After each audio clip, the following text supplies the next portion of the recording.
सभापति महोदय, वह केवल एक स्वप्न ही रह जाएगा।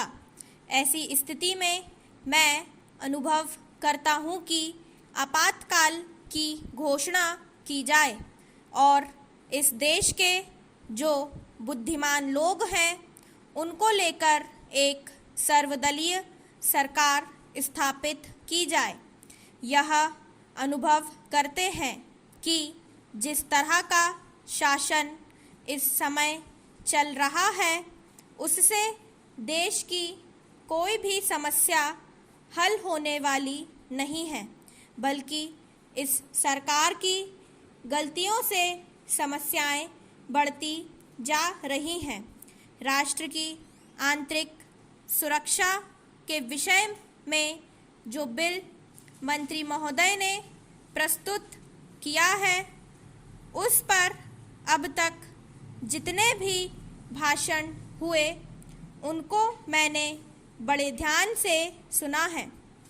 माननीय सदस्यों ने व्यक्तिगत स्वतंत्रता की लपेट में बहुत सारी बातें कही हैं और हमारे दल की ओर इशारा करते हुए कहा कि हम भी इसके औचित्य के संबंध में फिर से विचार करें। मैं जहां तक समझ पाया हूं, हमारे गृह मंत्री जी को इस बिल को प्रस्तुत करने में कोई सुख नहीं हुआ, बल्कि वर्तमान परिस्थितियों को दृष्टि में रखते हुए उनको दुख हो रहा है। आज जब हम नागरिक सुरक्षा, व्यक्तिगत सुरक्षा और स्वतंत्रता की बात करते हैं तो सबसे पहले उसमें व्यक्तिगत सुरक्षा की बात आती है। प्रत्येक नागरिक इस राष्ट्र की अपनी सत्ता में रहकर सुरक्षित रहना चाहता है। हमने इस बात की सुरक्षा अपने संविधान में दी है और हम यह आशा करते हैं कि राजनीतिक दलों में आपसी मतभेद होते हुए भी राजनीतिक मतभेद का आदर होना चाहिए। मतभेद होते हुए भी शांति और सुरक्षा बनी रहनी चाहिए। Para change.